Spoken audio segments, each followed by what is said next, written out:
Hey everybody, it's Jeff, and in this video I want to really talk about and dissect how high can silver go. My full-time job is a commodity trader. I live and breathe trading commodities on a regular basis, and just in the last 12 to 24 hours I've been asked this question about 20 times from a lot of people who've never really traded commodities. I'm going to walk through the key things you need to think about when determining how high this can go. This probably will not be like a GameStop where you see 100 to 500% returns in a short period of time. But with momentum, this definitely can swing higher. And I'm also going to talk about how to best profit from this. And hint, hint, it's probably not going out and buying physical silver eagles on APMEX right now. The first thing we look at in determining how strong the market is and how high it could keep going is the cash market. This is everything. Cash is king. This is rule number one for all commodities.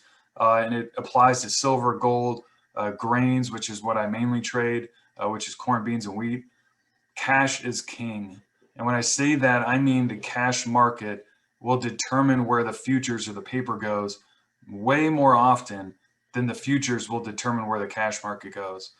And what I mean by that is if you look at APMEX website right now granted, this is early in the morning on February 1st, and I'm sure there's a bunch of emotion, and I'm sure APMEX is trying to capitalize on this situation, but they're selling their 2021 American Silver Eagles for $43 each when silver price, at least when I took the screenshot, was $30 an ounce. That is a $13 premium.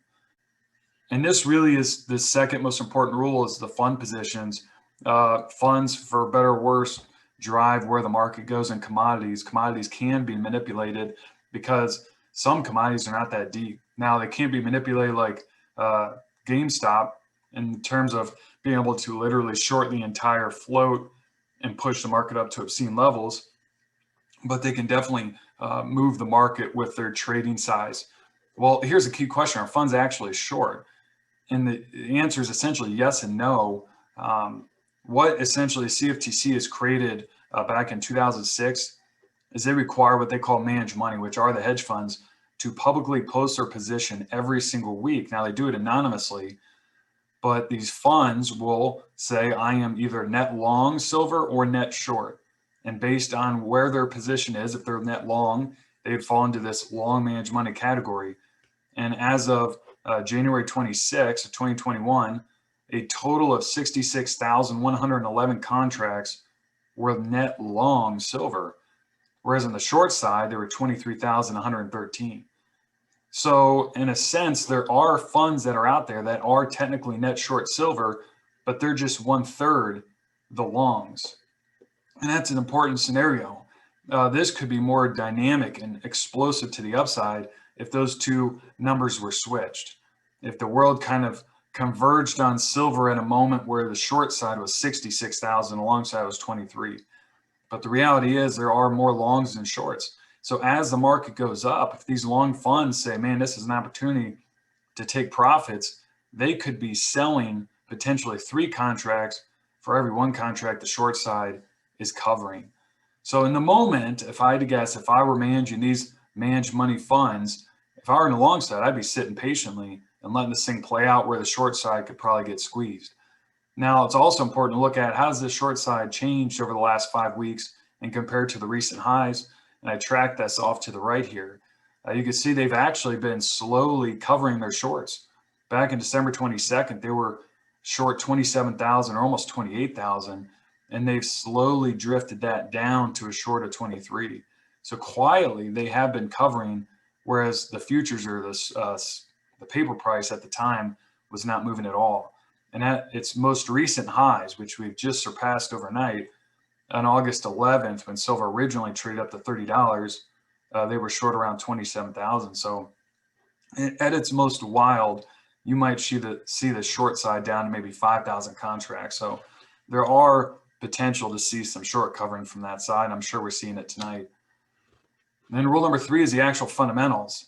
And there's a lot of numbers here. The keys to look at is mine production. And this was from silverinstitute.org. It's a pretty good website. I would recommend looking at them and following them. And 2020 hasn't been finalized yet, which is why it says 2020 is the current forecast. but it's probably fairly accurate since we've already gone through 2020.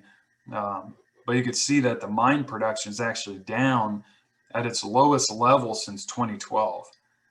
And that's not surprising. Obviously, mine production being down is probably a function of the virus and workers just not working as hard.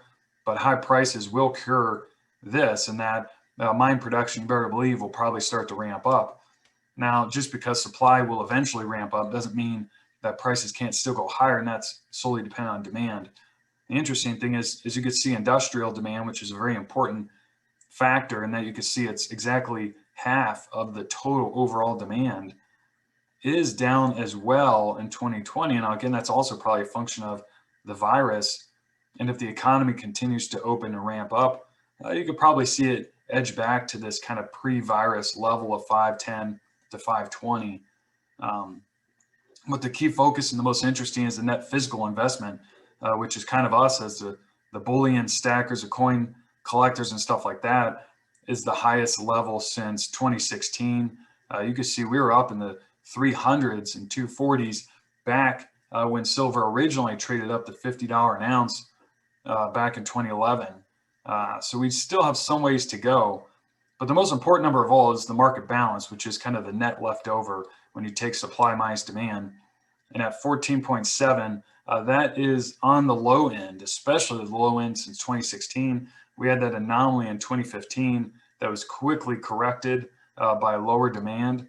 But yeah, it's been interesting. And then the last number that's probably most intriguing is this net investment in ETPs. That's exchange traded products, ticker SLV, which would become very popular. That is at a record high, which is not surprising as the world shifted to investing in these exchange traded products. And then rule number 4 is the charts. And this, you go back to history. One thing I've noticed in commodities is they tend to stop at key round levels or previous all-time highs. And in 1980, when the Hunt brothers cornered silver, this chart only shows a $35 high, but the front month briefly touched 50 back in the early 1980s. And then, of course, crashed hard after that. In 2010, or really 2011, as you could see, it spiked all the way up to just under $50 an ounce, and then eventually crashed after that. And I think a lot of these short squeeze players will target $50 an ounce. This is really where I think silver will go, and we'll have a very hard time exceeding that level. Now, it certainly could if people continue to buy physical silver, such as those bullion stackers, and they bust right through $50 an ounce and still have strong demand. That's where you have to watch Amex and the cash market to really keep an eye on that. But that will be a level that, in my opinion, a lot of people who've bought silver really any time in history might say, I'm going to take some profits if we get back up to that $50 an ounce. Almost everyone who's involved in silver knows about the key highs at $50 an ounce. So let's talk about how to profit from it. And there's really two ways. Is, you know, the paper market, which are the futures, which you could be the most direct to the paper market. I would not necessarily recommend that to the casual investor or even the bullion stackers used to buying physical. I'll talk about the ETF, which is a much easier product to get involved in on your brokerage account. And then there's, of course, the physical side, like going to Amex or your local coin dealers and buying it off there. And of course, I would not recommend buying off Amex tonight, tomorrow, even the next couple of days when there's $13 premiums. So let's talk about specifically what trades can we make if we get to $50 an ounce. Now, please know that every trade is a risk. Do not trade with money in a short-term manner that you cannot afford to lose. Silver going higher is not a guarantee. This whole GameStop party could end at any point in time, and all the trades that are piggybacking on it could absolutely go down. So please only invest money that you can afford to lose.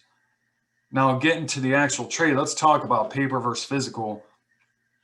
I'm a huge fan of owning physical rare coins. I absolutely love it. Look at the rest of my channel. I enjoy owning silver, especially the awesome stuff.